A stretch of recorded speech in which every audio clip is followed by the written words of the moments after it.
Welcome to it. High Road Leadership. John Maxwell. Just so much good stuff in here as we read chapter 1 in preparation of today. This concept of bringing people together, step 1 of what he considers high road leadership. There were some incredible nuggets in here, a lot tying to our current culture, our current environment, the state of politics, the state of real estate. So many things. I could sit here and talk for another 30 minutes. And yet I want to hear from you guys. And by the way, if there's something that caught your attention, it's okay to read that paragraph right out of the book into the room, because especially being day one, not everybody had a chance to read the material. So what do you guys have from John Maxwell, High Road Leadership? Ryan Van Ornum, go. So one of the things that I thought was kind of interesting was like high road leaders don't keep score. And that has been kind of, I work with a chip on my shoulder. Just because, you know what, I'll prove all those MFers wrong. I'll get it done. I know that's probably not the most graceful way to say it, but having the ability to not keep score, unconditional giving, I thought that was actually, it doesn't really touch on it too much, but I thought that was pretty powerful.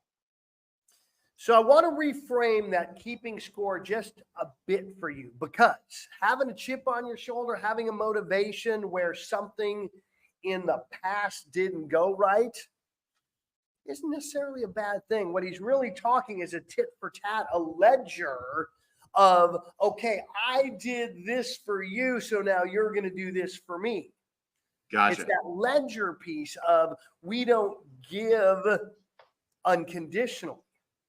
You're a middle of the road leader, which most people are. That's where they live. And as John said multiple times in the chapter, we all have moments of going low road, and that's okay. Catch ourselves. This high road, though, is just not keeping that score, if you will, that ledger. The fact that there are people in the past that didn't believe that you could do it, and you keep that story in your head of, I'm going to prove them wrong, I'm totally okay with that. It's not like you're looking to retaliate. One of the things I read in here a lot in between the lines was this concept of revenge. I mean, that's low and even some middle road leadership where you were transgressed and now you've got to get your pound of flesh.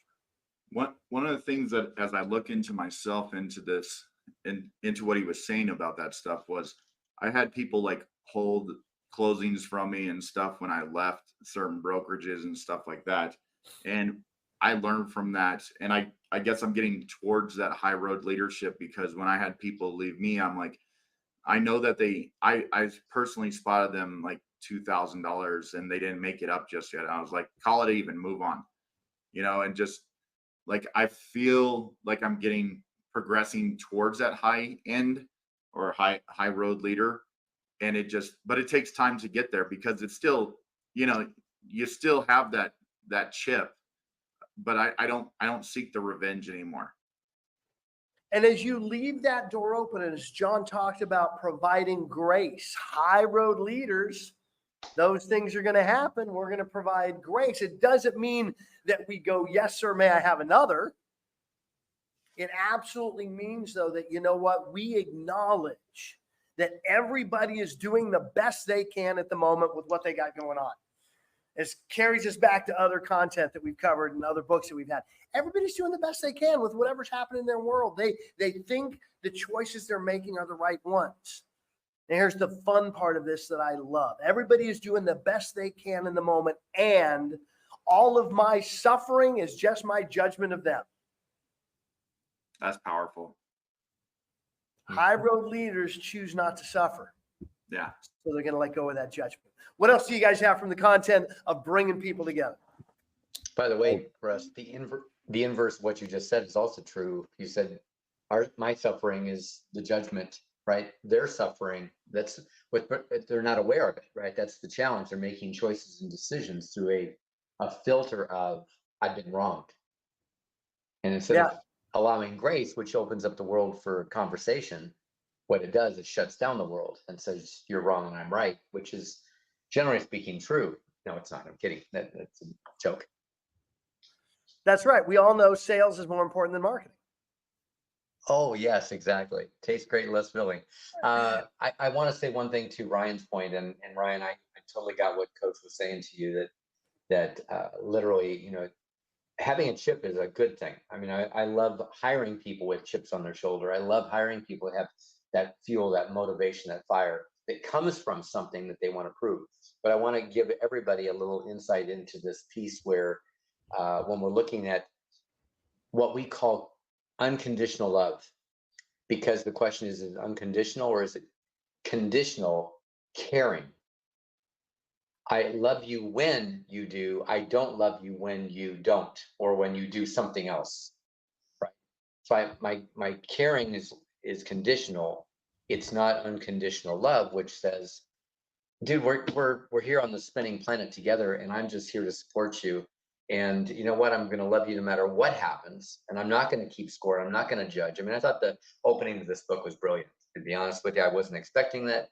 I was kind of thinking, it's going to be a leadership book. Maxwell's done a bunch of them, and I really, really think this book is important. I'm glad we have 38 people on the call. Shocked and surprised and pleasantly surprised that we do. And I'm going to urge everybody, get into it quickly and get more people here, because what the world needs now is love, sweet love. This book is about that.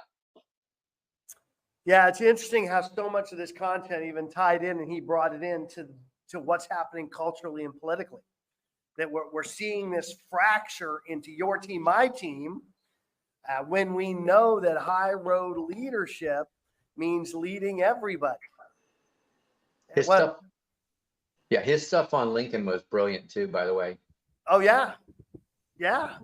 We'll let somebody else, if they read that section about President Lincoln, bring it into the room. And guys, two things. One, I want to hear from you. We got 38 people in here having a great conversation. That means you guys are part of the conversation, whatever you're picking up. And second, man, get those cameras on. Even if you got morning face, we love you for your morning face. Remember this whole thing about putting judgment down and having grace? We're going to have no judgment and grace with you, and we want you to do the same for yourself. What else are you guys pulling out of this? Coach, I'll add. Go, Caesar, and then I heard a female voice after that. Go, Caesar. One maybe a book that we would like to add to that one list is Choose Your Enemies Wisely, that I started listening to, Ryan, and that reminded me that it's not a bad thing to have an enemy or have this emotional like fire to go against. Like that is actually a good thing, where a lot of people feel that that's not a bad thing. So I just wanted to bring that point to to bring it to the book. On page 12, leadership rises when leaders possess good leadership skills and good values. So like that was a great aha for myself. And then it goes to break down good skills and good values. Leaders rise up their people. Poor skills and good values, leaders can't help their people. Good skills and poor values, leaders manipulate their people, which I think we've seen a lot. And then poor skills and poor values, they leaders drag their people down. So I thought that was such a huge point, that you need good skills and good values to rise your people up. So just wanted to bring that into the room. Well, thank you for bringing page 12 in, because that was absolutely highlighted for me here. It's the combination of both. Now, many, in fact, a big chunk of this room has great values and maybe just not the skills yet.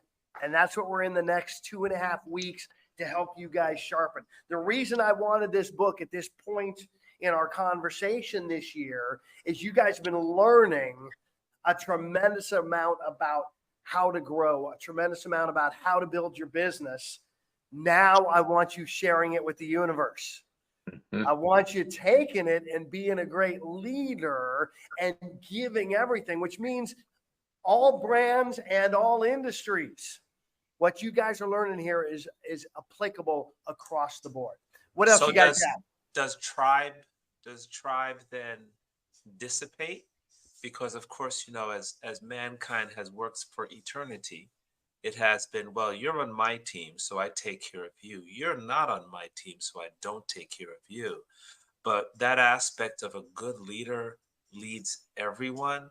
I think is mind blowing, because that forces us to get out of these boxes that we are so comfortable in. And it forces you to lead people in multiple ways. So I don't know you, I'm not familiar with you, but if I learn how to lead you, my world has expanded in a way that I would never have done it before. Yeah, that was a huge piece in here of embracing people that have opposite differing opinions. This really goes to you being truly open-minded. If you're Yes. open-minded, you're open to all possibilities and you're not just blocking them out. Now, I'm going to say different opinions, not different energies. If somebody true is a negative energy suck, even if their opinions are right, they align with you, I'd put some distance there. Now, Elizabeth, I think you had something to add to the conversation. I saw your mic go hot. Yeah, it's just exactly what you're talking about. When the real life is you're right. You know things you're doing are perfect for the seller, everything. But you got the other agent totally like against, wants to be in the control, and everything you say, they have opinion. And so what I did, because I'm really into bring people together in the world of separation, division. And so I tell myself it's very important, try to make the bad situation become very positive. So instead of handle, just 2 days ago I was handle an agent, very difficult. We already got contract, everything going, and just missing one form, which is EXP required, which is wire fraud disclosure. Oh my gosh, she was raising up the voices and just screaming at me and saying I'm very bad realtor, blah, blah, blah, blah. Instead of angry, I come down and I say, I'm sorry, I influence you, but this is required by my company. And it's just protection to your client, which is the tenant. Don't take it so personally. I'm just bring this. It's just like I am, you know, in IABS. It's just information. So Yep. I said, well, how about this?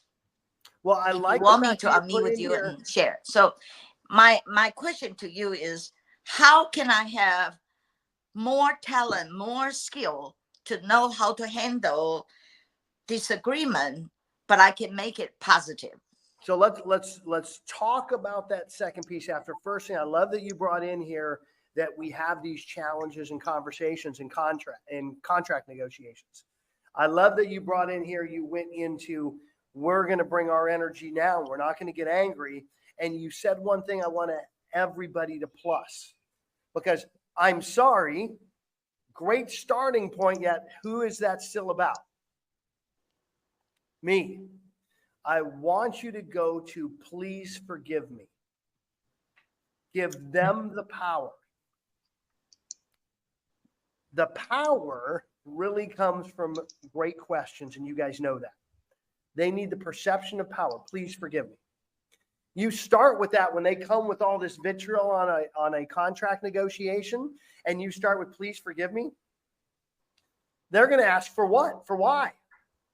Now you can get back in that loving, collaborative relationship and truly understanding. You may not be able to give them the things they want for their client, but you can still have a great, loving conversation. Now, you asked again, Elizabeth, about how we can learn to have better conversations.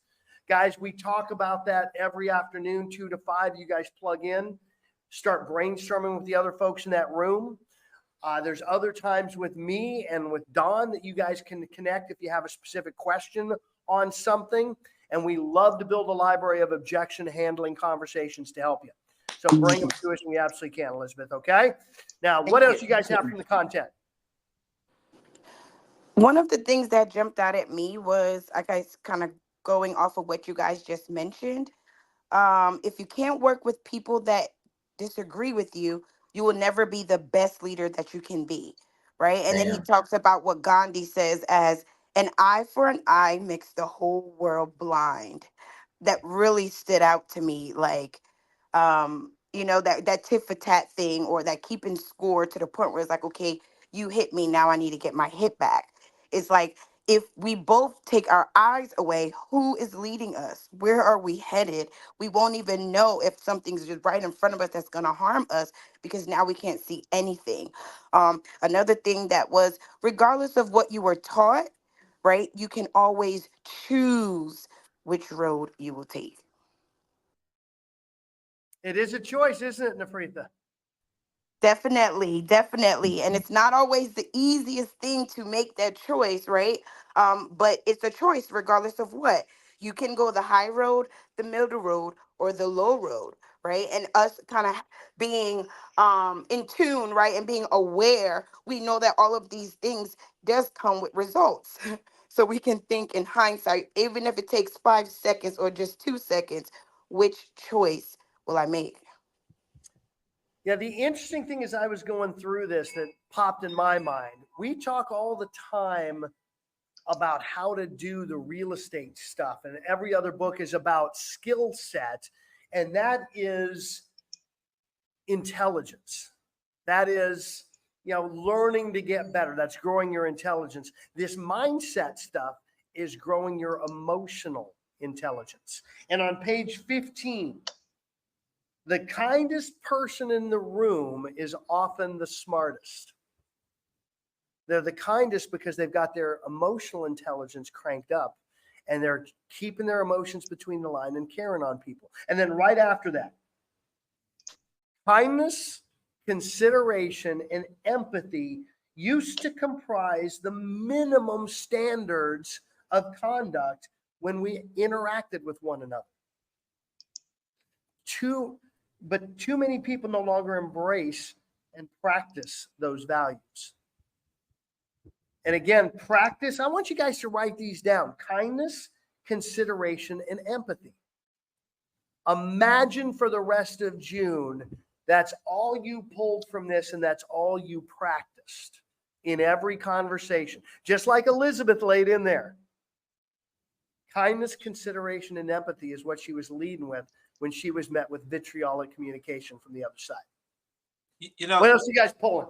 Some people come ready to fight. From your calendar, Chris Healy with Don Hobbs starts in. And we are in a industry where if I haven't gotten the best of you, then I haven't worked well for my client. And so we literally are working with agents that they wake up, man, listen, Duke's up, let's go. Our ability to speak to them in ways that disarm them makes the road easy for us as we go through. And so that phrase that you said, hey, I'm sorry, it is totally disarming. It causes someone to pause and think and say, wow, okay, they said they're sorry. What do I say now?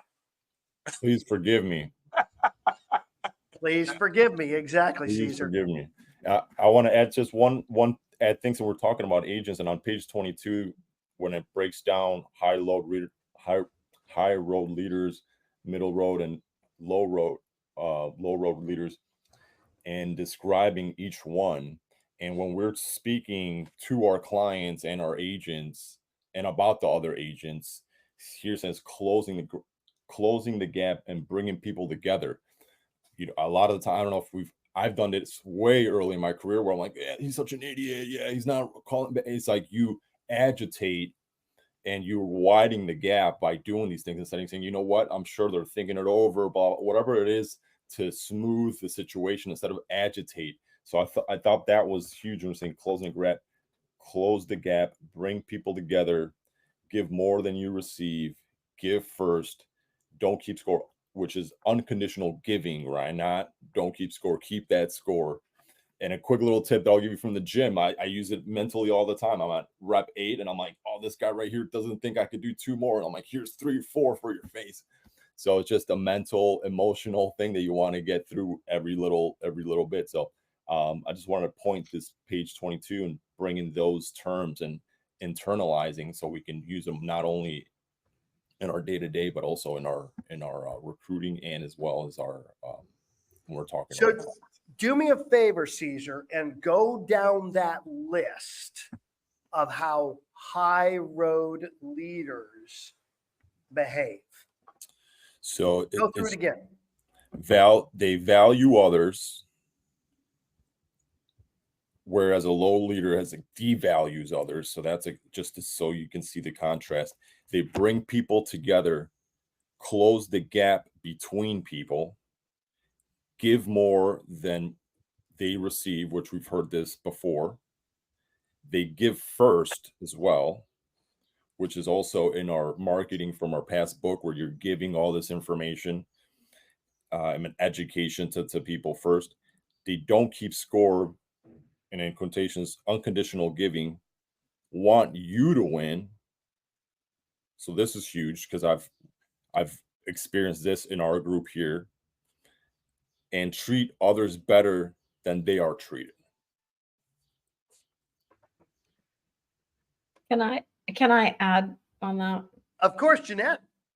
Well, first off, I want to honor Dawn.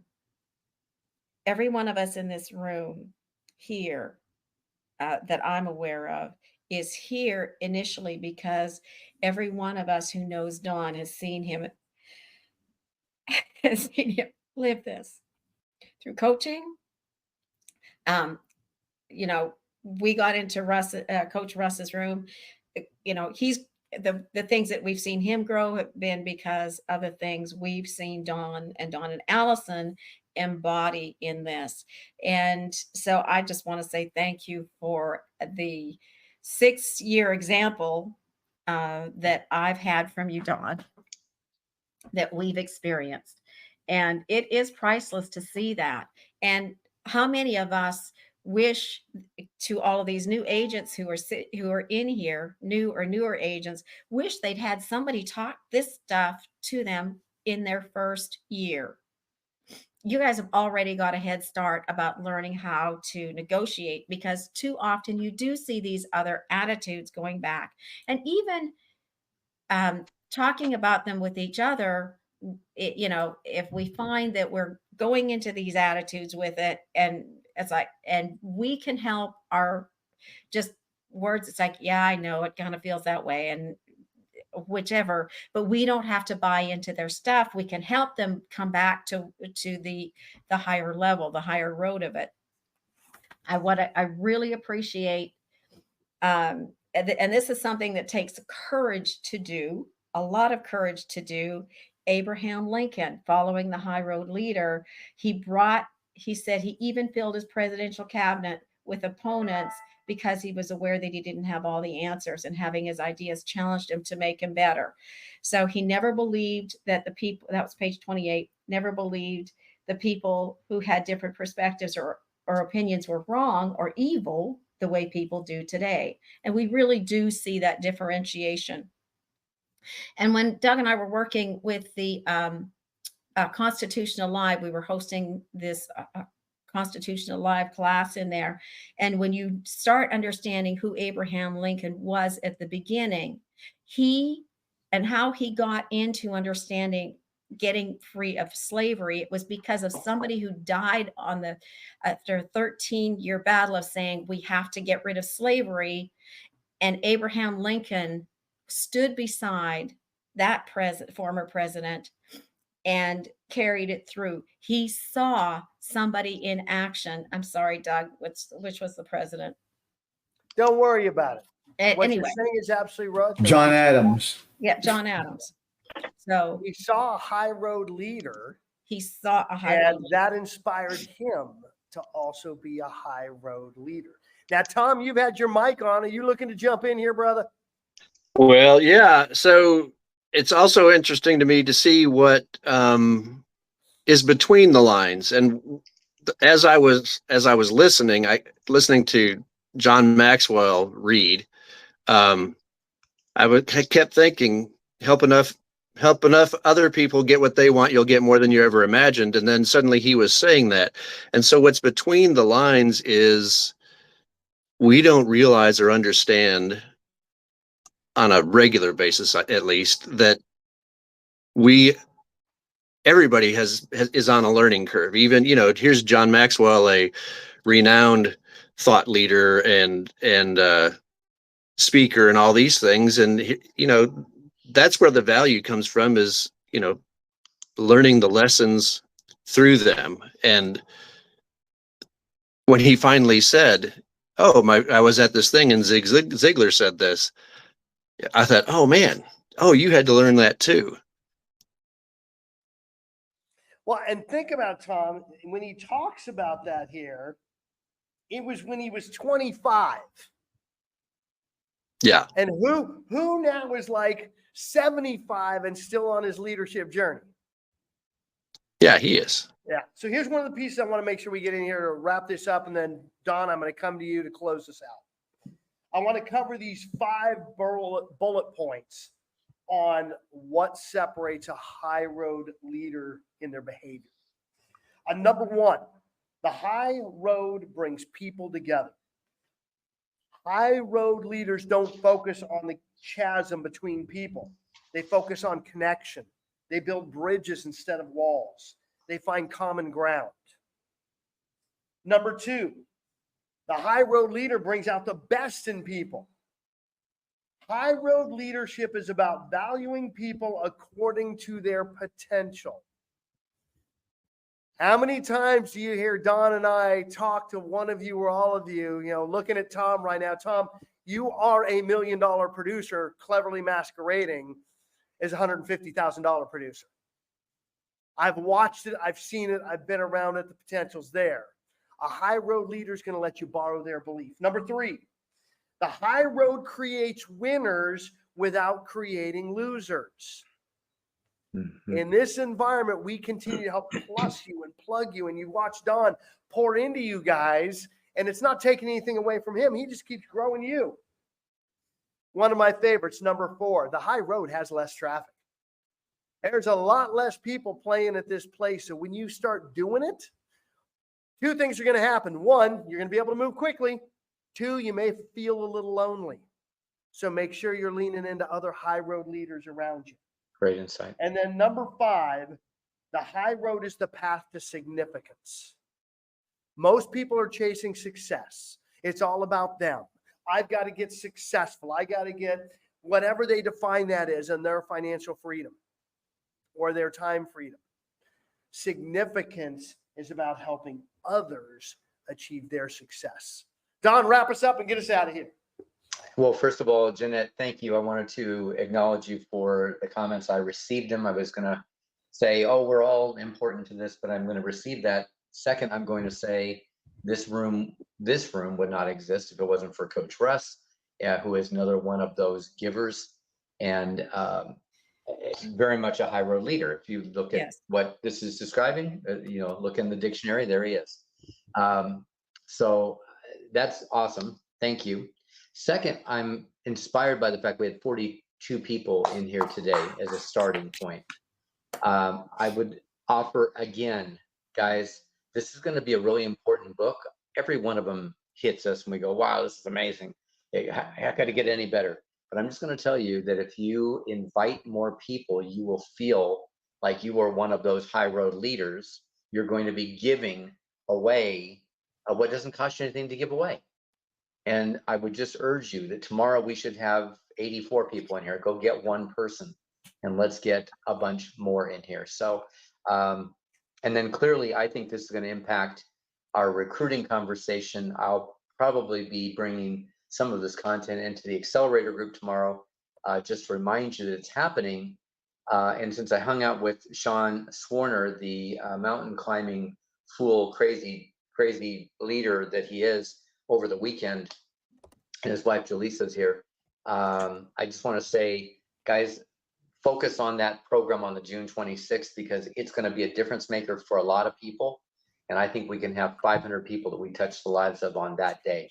So let's be high road leaders in everything we're doing and look for, how can I give more than I'm receiving? How can I give without expecting? How can I just pour into people and bring people together, not divide? Look at how we divide and stop.